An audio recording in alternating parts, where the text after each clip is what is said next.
जी बिल्कुल चल रही है और इस बात को हमने पहले भी कहा था कि हम लोग की बातचीत चल रही है। और मैं पुनः इस बात को मैं कहता हूँ कि अगर, क्योंकि कुछ चैनल्स पे मैं ये भी सुनता हूँ अपने बारे में कि हम लोग इतनी सीटों पर दावेदारी पेश कर रहे हैं या इतनी सीटों पर लोक जनशक्ति पार्टी रामविलास चुनाव लड़ना चाहती है।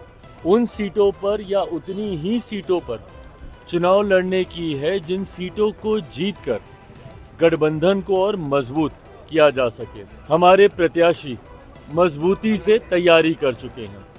संख्या दिखाने के लिए ज़्यादा सीटें लें, अधिक सीटों पर चुनाव लड़ें और अपना स्ट्राइक रेट हम लोग कम करें, पार्टी ये कतई नहीं करेगी। तो मेरे पास मेरे पिताजी का भी आशीर्वाद है कि वो जहाँ रहते थे सत्ता वहीं जाती थी। जी बिल्कुल चल रही है और इस बात को हमने पहले भी कहा था कि हम लोग की बातचीत चल रही है।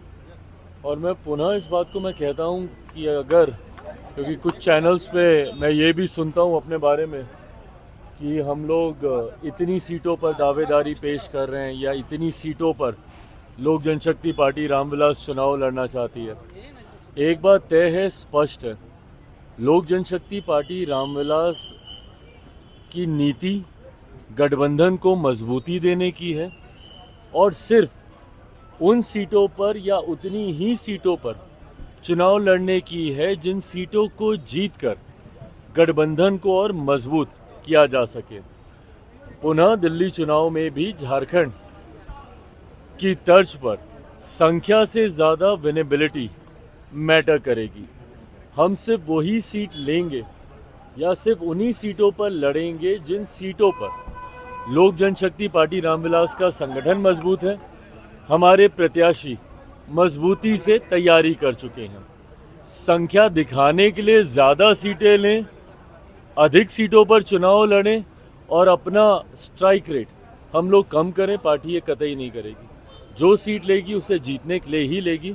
और मैं मानता हूं कि मौजूदा परिस्थिति में जिस तरीके से आम आदमी पार्टी केजरीवाल जी की झूठे वादों से दिल्ली की जनता त्राही त्राही कर रही है और ख़ास तौर पर हमारे बिहार के लोग, पूर्वांचल के लोग जिस बदहाल परिस्थिति में वहाँ पर जी रहे हैं और जिस तरीके से पूर्व मुख्यमंत्री केजरीवाल जी ने बिहारियों को अपमानित करने का काम किया, उन्हें फर्जी कहकर किसी को वोट जिताने के लिए फर्जीवाड़ा करने तक का, चुनाव जिताने के लिए फर्जीवाड़ा तक करने का आरोप जिस तरीके से यूपी बिहार के लोगों के ऊपर उनके द्वारा लगाया गया है, इन तमाम बातों को मद्देनजर रखते हुए इस बार दिल्ली की जनता वोट करेगी और 8 तारीख को जब परिणाम आएंगे तो वहां पे भाजपा के नेतृत्व वाली एनडीए की सरकार इस बार दिल्ली में बनने जा रही है।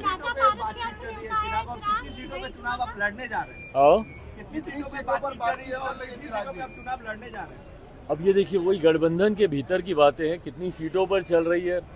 मुझे लगता है अब कुछ घंटों की बातें और हैं, 24 से 36-48 घंटे तक मुझे लगता है ये तमाम बातें सार्वजनिक हो जाएंगी।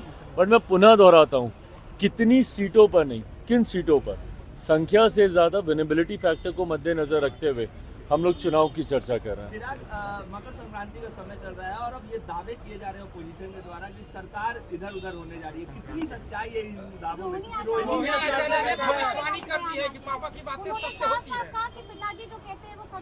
तो चलिए, मैटर ऑफ टाइम है, मैटर ऑफ टाइम है। अगर उनके पिताजी ने जो कहते हैं वो सच हो जाता है तो मेरे पास मेरे पिताजी का भी आशीर्वाद है कि वो जहाँ रहते थे सत्ता वहीं जाती थी। तो फिलहाल हम लोग एनडीए गठबंधन का हिस्सा हैं।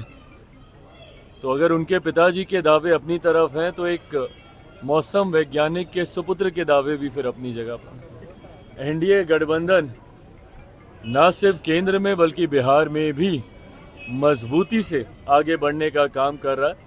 और ये एनडीए गठबंधन, ये डबल इंजन की सरकार बिहार में न सिर्फ 2025 तक बल्कि बिहार विधानसभा के चुनाव के बाद अगले 5 साल तक केंद्र और राज्य में डबल इंजन की एनडीए की सरकार बरकरार रहेगी, इसमें कहीं कोई शक नहीं।